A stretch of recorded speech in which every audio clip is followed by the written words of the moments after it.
So, do you trust the most deceitful government in history? No! How can you take that seriously? The man is a walking joke. What he has done to the British people is absolutely disgraceful.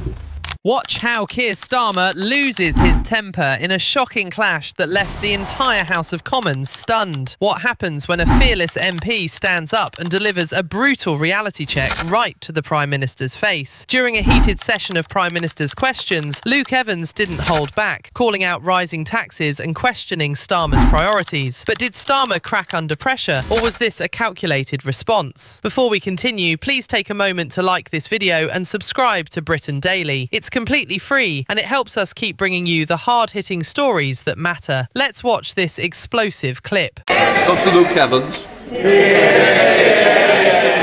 Mr. Speaker, I feel for the Prime Minister. It must be tough wherever he goes in the UK because of his policies. A pub, higher taxes. A restaurant, higher taxes. A cafe, higher taxes. A farm, higher taxes. A GP, higher taxes. A care home, higher taxes. A hospice, higher taxes. So, Mr. Speaker, is this the reason the Prime Minister chooses to spend so much time out of this country? What a load of nonsense. Mr. Speaker, we are at a critical stage in progress in Ukraine that will affect Ukraine's sovereignty, the whole of Europe, and the values that we hold dear. We are part of one of the leading countries to strengthen NATO at a vital time for defence and security in Europe. And we've secured trade deals that they tried for years to achieve, but never did because of our international engagement. And we've got better relations with the EU, all of which is good for our country. Ridiculous question. Mr. Speaker, now the Prime Minister may be aware that my local authority in the East Riding of Yorkshire is the lowest funded per pupil for children with special educational needs and disabilities, and that his local authority in Camden is the highest, an inequality he has repeatedly pledged to end. Well, Mr. Speaker, the results are in. Next year, children in my local area will receive just under £1,000. Children in his local area will receive over £3,800. The gap is getting wider. So can the Prime Minister explain to the House why he thinks children in my constituency are worth so much less than the children in his? We're applying their formula. The one that you put in place in government. We're changing it. Special educational needs is probably raised with me more than any other issue in this House. We're proposing reforms. The issue he's highlighted, the problem he's highlighted... Order. Sorry, Prime Minister. Mr. Holden, as Shadow Secretary of Transport, you'll begin the express train and it'll be out of here. I think he may be making himself the next candidate for the Thursday defection, because it's... oh, maybe it's someone else. Those that shout loudest end up over there. And I thank Reform are supporting our recycling moves, because soon they're going to be a party entirely made up of... Order, Prime Minister. Mr. Holden, I think you need to leave.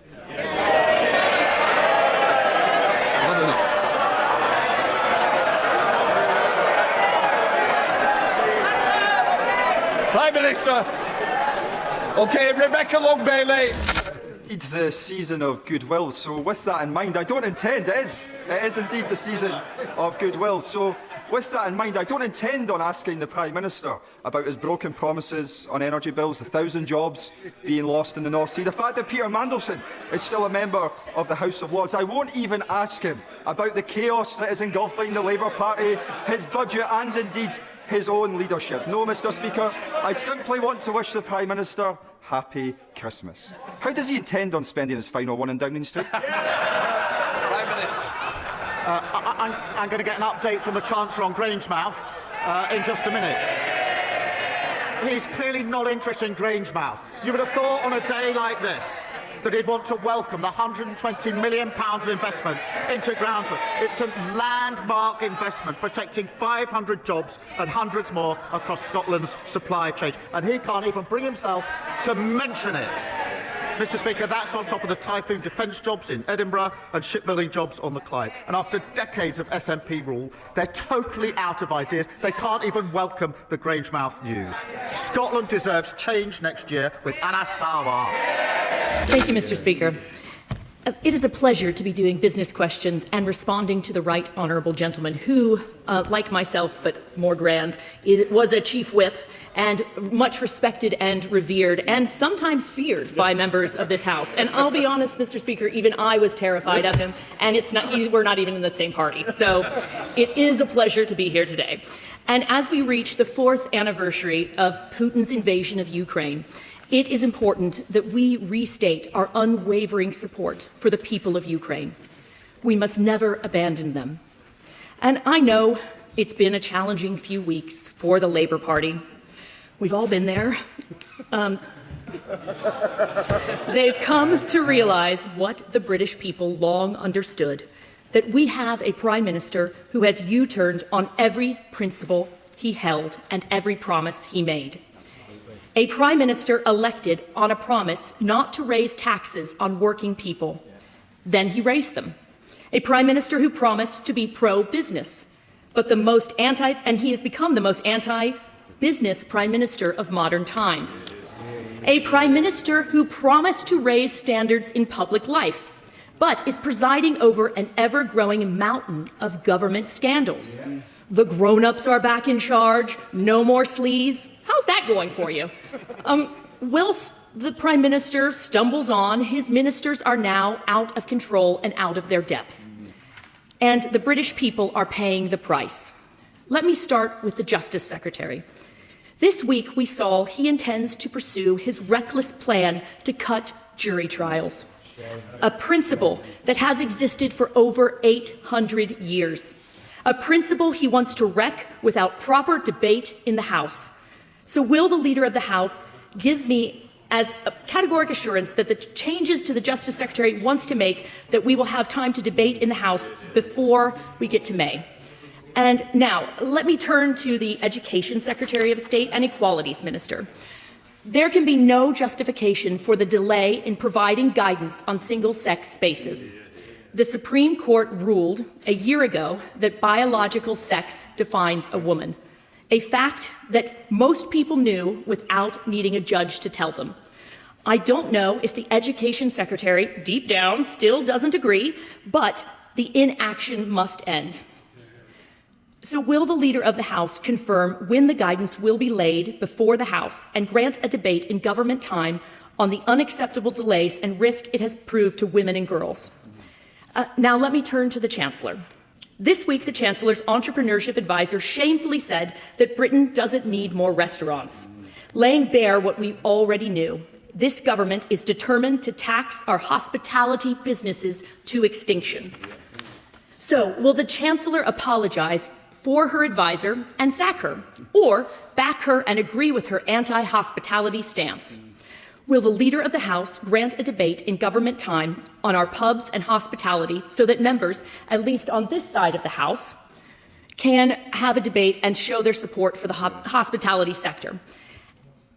And we want to move forward making sure that this crippling tax burden is removed from the hospitality sector moving forward. And Mr. Speaker, it is now clear that we have a Prime Minister with an out-of-control government buried deep in scandal after scandal, failure after failure, broken promise after broken promise. A Prime Minister without principle, a Prime Minister without purpose, a Prime Minister without a future, and the British people deserve better. Leader of the House. Thank you, Mr. Speaker. And I thank the honourable lady for her questions and for her warm welcome. But let me gently warn her that soft soap will get her absolutely nowhere. Let me join with her in expressing our continued support for Ukraine. This week marks 4 years since Putin's full-scale invasion. The government remains steadfast in its support, as did the previous government, for the people of Ukraine. And this week we announced a landmark sanctions package against Russia. We will, Mr. Speaker, stand with Ukraine as long as it takes to achieve a just and lasting peace, which underlines the importance of NATO and, frankly, the foolishness of any party in this House who wants us to leave NATO. Mr. Speaker, I'm sure the whole House will wish to congratulate Team GB on their most successful Winter Olympic Games ever and send our best wishes to Paralympics GB ahead of the Paralympic Winter Games starting on the 6th of March. Mr. Speaker, I also want to send my condolences to the family and friends of Harry Barnes, who passed away last week. He diligently served as MP for North East Derbyshire for nearly 20 years. I also wish to send my condolences to the family and friends of Martin Butler, who was the co-founder of the Terence Higgins Trust. And as so, Martin supported the Trust for 5 decades and fought for LGBT rights, and it's undoubted, Mr. Speaker, that his legacy will live on. This week, Mr. Speaker, Ofgem has announced that electricity bills will come down for millions of households as a result of the action that we took in the budget.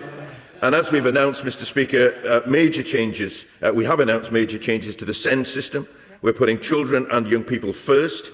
Every child with additional needs will benefit from a better, more tailored support with SEND support in every school and community. What you've just witnessed wasn't just another exchange in Parliament. It was a moment that perfectly captures the rising tension at the heart of British politics. When Luke Evans stood up and unleashed his critique, it wasn't just about higher taxes. It was about frustration that many across the UK are increasingly feeling. From pubs to care homes, his message was clear. The pressure is building and people are noticing. And then came the response from Keir Starmer. His reaction, sharp, dismissive, and at times visibly irritated, has sparked debate across the political spectrum. Was it justified leadership in the face of what he called a ridiculous question? Or did it reveal a leader under pressure, struggling to maintain control as criticism mounts? Starmer attempted to shift the focus onto global issues, Ukraine, NATO, and international trade, highlighting what he sees as major achievements on the world stage. And to be fair, these are serious matters. The UK's role in global security and diplomacy is critical. But the question many viewers are now asking is simple. Does focusing on international leadership come at the expense of addressing problems back home? This is where the clash becomes more than just political theatre. It becomes a reflection of a deeper divide between domestic concerns and global ambitions. On one side, MPs like Evans are hammering home the cost of living pressures facing ordinary Britons. On the other, Starmer is emphasising Britain's role on the world stage. Both arguments carry weight, but in moments like this, it's the tone, the delivery, and the visible emotion that truly shape public perception. And let's be honest, losing composure even slightly during a high-stakes session like Prime Minister's questions can have lasting political consequences. These moments are watched, clipped, shared, and analysed endlessly. One reaction can define headlines for days. So the real question is, did Starmer win this exchange? Or did Evans succeed in landing a blow that resonated far beyond the chamber? We want to hear from you. Do you think Starmer handled the pressure well, or did he let his temper get the better of him? And more importantly, do you believe the concerns raised about rising taxes and domestic struggles are being properly addressed? Drop your thoughts in the comments below, because in today's political climate, your voice matters more than ever. And before you go, don't forget to like this video and subscribe to Britain Briefed. It's completely free, and it helps us continue bringing you the most powerful, unfiltered moments from UK politics. Stay informed, stay engaged, and we'll see you in the next one.